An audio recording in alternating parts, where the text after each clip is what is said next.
Okay, so go to Desmos, and we're going to make a parent function f of x, which is x squared, our standard parabola. And then g of x is going to be a times x squared, and a is going to be a slider. So you say yes, make it a slider, and then we want to have it go from -5 to +5, with the steps being 0.1. Okay, so go ahead and do that. I'll give you a little more time to finish that up. Let me just make sure that we're there. I'm doing that. And I see a few of you kind of already playing around with that, exploring it. That's perfect. But let's all go to 1. Go to a equals 1. So everyone go to a equals 1. Make sure your slider is there. A equals 1. And I just want to start playing with numbers greater than 1. So we want basically a greater than 1. So we're going to slide it to the right. Slide this to the right and look at what happens to g of x. Look what happens as we advance this. Here it is at 2. So this would be 2 times x squared. And this would be 2.4 times x squared. And just continuing. So as x increases, how would we describe that maybe? Yeah. Look at this. It's thinning out, isn't it? It's called the stretch, by the way. It thins it, right? I wish life was so easy. You could just add a coefficient greater than 1 and you get thinner. Life would be perfect. But that's the effect when a is greater than 1. It stretches your parabola or your quadratic. I'm going to use those interchangeably, by the way. Quadratic and parabola. Parabola is the graph, but we also call it a quadratic. Okay. Now, look what happens here. Let's go this way.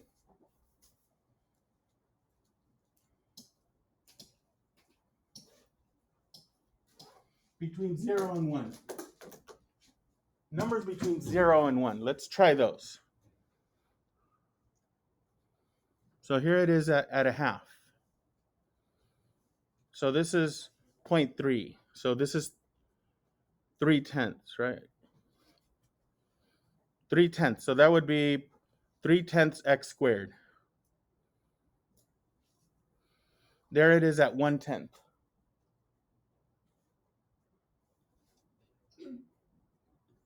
Went too far.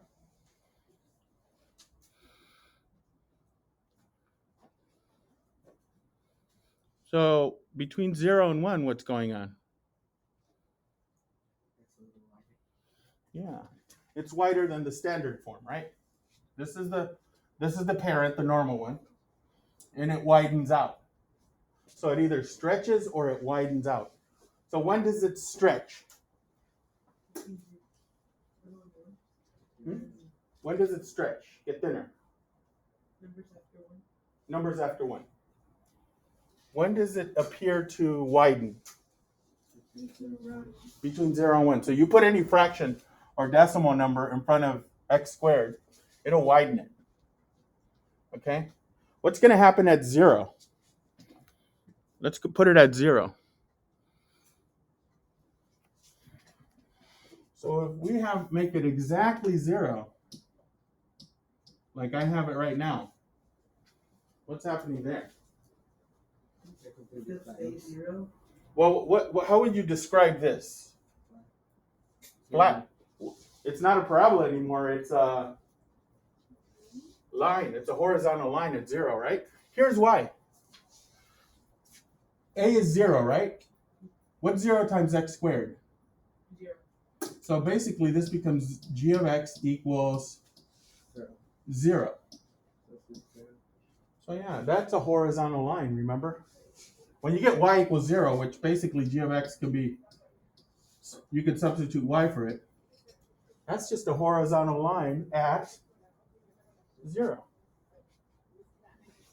So basically, that's why that happens. It just flattens out. Okay. Let's go.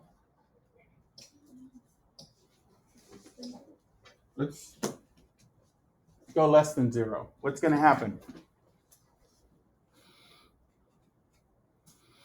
What's going to happen now? It reflects it, right?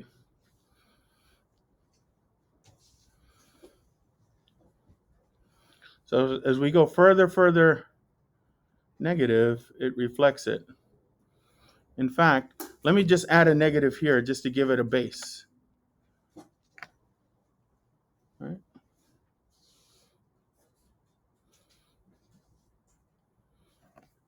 So I reflected x squared. Now I made f of x negative x squared, right?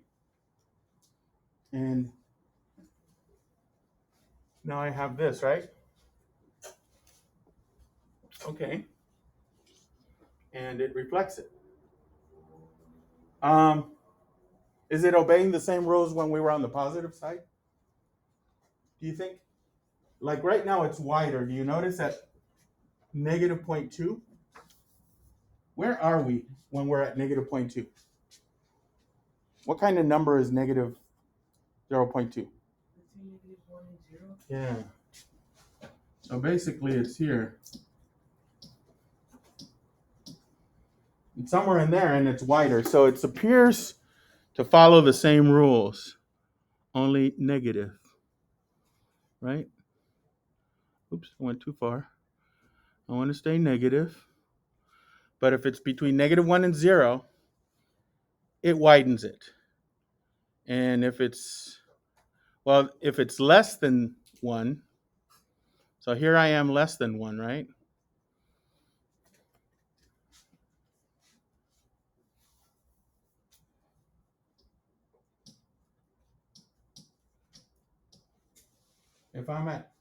If a is less than 1, what's going on here? The further and further I go negative, what's happening to my parabola?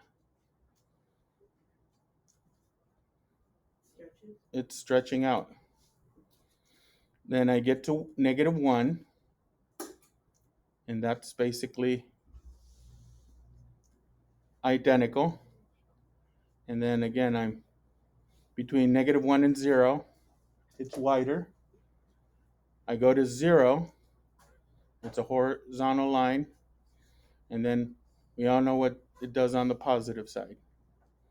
Okay.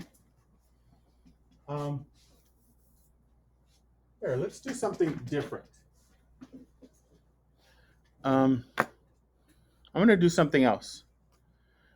Do this with me, okay? Try this out, guys. We're going to take out, in g of x, we're going to take out x squared. And we're going to put in f of x.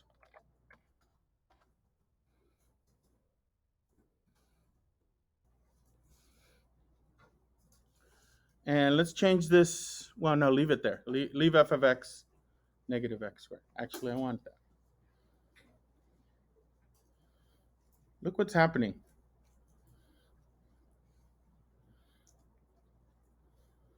When I have a negative, so what's my a numbers? Do you notice they're negative right now?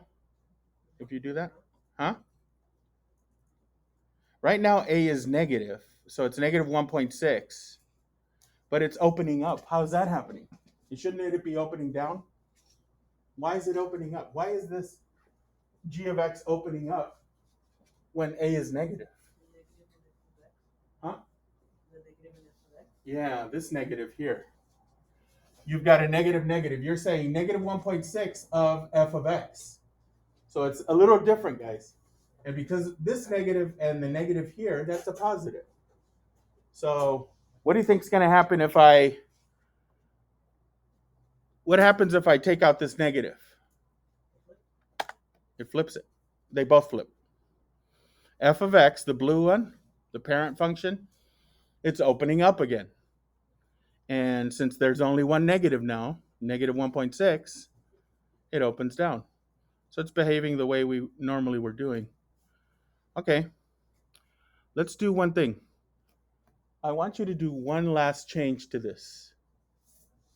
Let's do plus to g of x, do plus k. And we're going to make this a slider. And let's have it do the same thing. Let's have it go negative 5 to 5, negative 5 to 5, negative 6 to 6, negative 6, oops, negative 6 to 6. Let's do the steps of, let's do halves, 0.5. We'll do half steps for that. And let's put it to 0. So before we even slide it up and down, and some of you are probably sliding up and now, we learned this yesterday. What's this constant that we're adding going to do? How is it going to change? Yeah, move along the y-axis. It'll go up or down because we're adding something. So here it's plus 2.5. So I would have negative 1. So it's opening down times f of x times x squared basically plus 2.5. So it would push it up 2.5. I would push it up 3, push it up so many. And then I could change my slider for A. And now it's at 0.3, so it's going to be wider, opening up. So it's going to open up because it's positive. It's going to be widening because it's between 0 and 1. And it's going to be a shift of negative 1, one step down.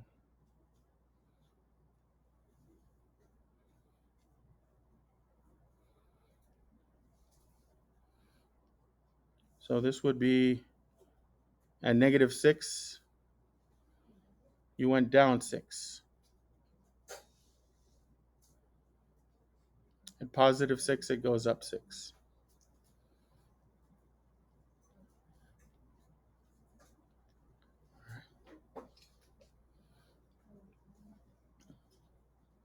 Okay, so now that we have all of that, I want you to leave that there and you can play around with that. Here's the assignment. So the assignment is called Dilations of Quadratic Functions. And what you're going to do, the directions say, open the Google Slide assignment. I'm sure you've done this in other classes. Answer all 10 questions by completing the graphs on Desmos. All questions require you to take screenshots of your Desmos screen. And if you're not sure how to take screenshots, I provided you a quick little YouTube tutorial video that'll show you how to take screenshots. I don't want you to take a screenshot of the whole page, just a certain selected part of the page. Okay, so there's a YouTube you can watch for that. But you want to open this up, and the directions say dilation of quadratic functions. You're going to use Desmos to create graphs to complete this assignment.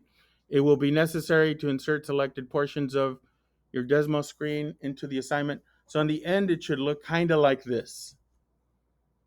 It's going to give you the directions. By the way, this one's incorrect. If you know what you're doing, I did this incorrectly on purpose. I didn't follow the correct requirements here. So they're telling you the parent function.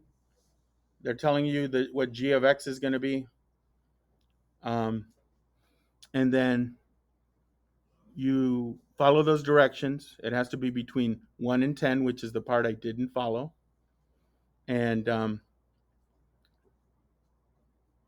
then you take a screenshot, put it there, and then you write a quick description. So I mainly did it so you can see what I'm looking for as a description. G of x has a coefficient of negative 6, and f of x has a coefficient of 1, so that's the coefficients.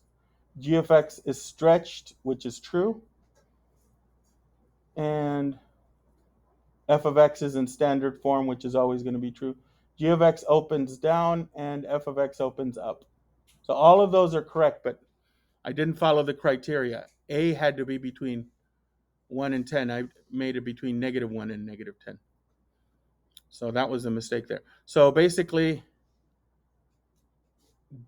set up your f of x and your g of x following these directions, and then describe what you see.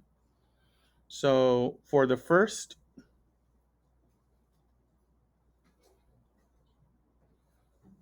for 1 through 5, what you probably want to do is take out the k. Take out k. Because all you're going to do is be playing around with a, according to what they ask you. So look at what they're asking you, and then you're going to set up your graphs, take a screenshot, put it in there, and then you're going to type in a quick description of comparing g of x to f of x. Then once you get to number 6, it's no longer going to be g of x, it's going to be h of x, because then you're going to go back. So starting with number 6, I want you to go back. We're going to change this to h of x, and the difference is you're going to add plus k, constant, make it a slider, and then you'll be playing around with that as well for h of x, okay? So that's from number 6 on, 6 through 10. Okay, so I'll be walking around giving you help, but if you have enough directions there, go ahead and get started. Yes.